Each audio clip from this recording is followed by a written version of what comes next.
Hey everyone, it's great to see you all again. Today I'm going to be walking you through a complete lightweight photography kit designed specifically for urban travel. Setups like this are great for cities, fast-paced days, or days that you just want the flexibility without feeling weighed down. I'll be sharing what I'm personally bringing on my upcoming trip to Washington, D.C., but all of this is completely adaptable depending on where you're headed. Whether you're planning a city getaway, a casual travel shoot, or even your first ever photo trip, this is a solid foundation you can build around for your next photography adventure. I really hope you all enjoy. Before we even get into gear, it's important to talk about when lightweight setups are going to be proven useful and when they aren't. If you're going into remote areas, hiking multiple days, or if you're doing a lot of heavy outdoor landscape photography like my usual content, you'll usually want to pack a lot more. But in cities, traveling lighter is usually the best choice. You'll likely be walking a lot, using public transit, or moving through crowded areas.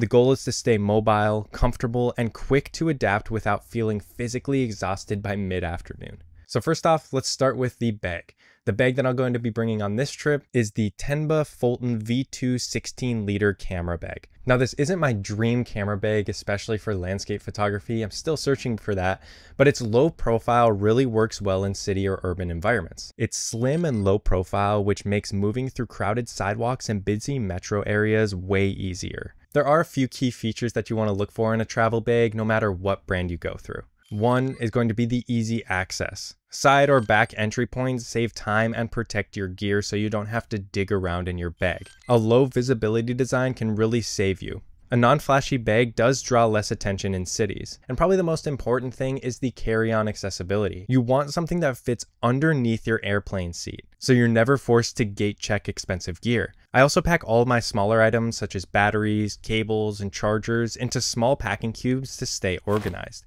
I cannot stress this enough, you never ever want to check any of your expensive gear. Now you can get away with putting a tripod or maybe a gimbal in your check bag with some clothes around it to protect it a little bit, but I always keep all of my cameras, lenses, hard drives, laptop, phone, everything on my person at all times so it doesn't get lost or broken. Next, for my main camera body, as always, I'm going with the Sony a7R II. It has been my main camera for the last year, and I absolutely love this thing. It's not the latest model, but it still delivers excellent quality. A 42 megapixel sensor for plenty of detail, even when cropping for landscapes, portraits, or cityscapes. It has pretty strong low light performance, which is very nice for sunset, blue hour, or indoor shooting, especially in the city. And it has a fairly lightweight build compared to many newer pro bodies, which really adds up over long shooting days. A big thing to think about when you're choosing your camera body for travel is to prioritize lightweight and capable cameras rather than the newest specs. Also, if you're planning to create videos or vlogs, 4K recording is a huge plus. For me, having that 4K footage allows flexibility in editing and gives my YouTube videos a cleaner, more professional look. As a second or just in case camera, I'm going to be bringing my DJI Pocket 2. It's stabilized, tiny, and perfect for capturing quick handheld clips without slowing down. If you're someone who likes behind the scenes content or travel blogs, having a small secondary camera can be a game changer. Especially for something like the DJI Pocket 2 is that even if I don't use it, it's essentially zero extra weight and it shoots in 4K so the videos come out pretty nice. Now when it comes to lenses, this is where I try to get super intentional with what I choose. First off, I'm going with the Tamron 28-200.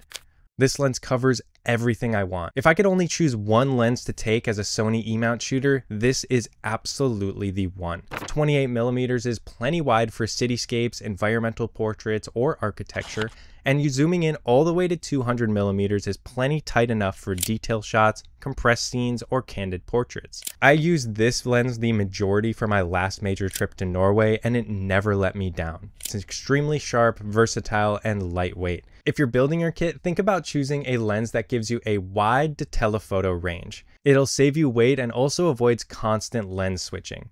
I would say a good range to start out with is something like a 24-70 and then maybe something like a 70-200. Second, I'm going to be packing my Rokinon 12mm f2 lens. It's incredibly wide, about 18mm full frame equivalent, making it perfect for dramatic monument shots or tight city spaces where stepping back isn't an option. The f2 aperture for me also makes it great for low light shooting without needing a tripod. A lot of people would opt for something like the 16-35mm zoom lens, which can give you a little bit more flexibility. Unfortunately, my 16-35 is currently out for repair, otherwise I'd probably lean that way as well. However, the lightweight and wide option of this prime lens is great paired with the 28-200 range of the Tamron. Also, one thing to think about when choosing your mid-range lens is the aperture you want to stop down to. If you're shooting more portraits or street photography, something like f2.8 might be a little bit more important to you rather than a landscape photographer. It's just something to think about. Also, if you're planning for a wildlife or more landscape photography, I would also maybe choose to bring a 100-400 telephoto lens, like my Sigma 100-400. I'm not bringing this one on the trip to DC because it's mostly urban photography and it could be a little bit bulky and add extra weight that I don't need. But it is a great thing to think about depending on where you're headed. Now, even with a lightweight setup, stabilization is going to be essential. For my tripod, I'm bringing the K&F Concept X Series carbon fiber tripod. Carbon fiber is a little bit more expensive, but the weight savings over aluminum is massive, especially when you're carrying it all day. A couple things I would prioritize when looking for a travel tripod is to try to stay under 3.5 pounds. Staying under that weight is ideal when you're walking around all day. Also look for compact foldable size, small enough to fit inside or clip onto your bag where you're not bumping into people all day. Also, look for full height shooting. Being able to shoot at eye level without using the center column keeps everything more stable when you're shooting. Trust me, you're gonna want one. I also just kind of wanted to try it out. However, if you're not shooting much video and just looking for stills, this is absolutely not essential and you can save the weight for something else. Moving on to accessories, these can absolutely make or break your trip depending on what you plan to pack. As far as batteries go, my Sony a7R II eats through them, so I try to bring at least 3 and charge them every day when I get back to the hotel or Airbnb that I'm staying at. You can get away with bringing less or more, but I find that's a pretty good sweet spot for having enough when you need it and also not over carrying. Although throwing in an extra couple batteries never hurt anybody. I just use basic SanDisk Extreme cards. They've been very reliable, but I'll eventually upgrade to faster UHS 2 cards to better handle 4K video and big burst shooting. I'll also be packing my Nisi JetMag Pro magnetic filters. Having quick, high-quality neutral density filters allows me to control exposure without wasting time screwing things on and off. This is going to be great for when I want to blur people out of a busy scene or anything like that. Also, the polarizer for reflections is going to be great. Of course, I'll bring my laptop and also an external hard drive. Every night, I'll try to back up my photos and video files. This also gives me a chance to edit any photos or videos while I'm on the trip. It's a small daily habit I like to get you that can save a trip if something happens to your cards. And then of course, I'll be bringing any other charging cords that I need, and I'll organize all of that into a small packable cube that I'll put in the top of my camera bag. Now finally, to complete this lightweight photography kit that's easy to use in city environments, the best quality of life thing that I've bought is the Peak Design Capture Clip. It allows you to mount the camera securely to your backpack strap, making it instantly accessible when you're moving around a city or on a trail. It's not just helpful for city shoots, I always pack this and use it on my landscape adventures as well. It helps when you're hiking long distances but still want your camera ready. Now this isn't a sponsored video, but I have heard some distrust or bad things about this product, but over the last year and a half that I've been using it, I've really had zero problems. In fact, I had more problems when I didn't have this on my bag. I'd be missing shots, fumbling with my gear, and just not being happy with how things turned out. So as long as you set everything up correctly, the camera clip's gonna work as intended. That's all I have to say.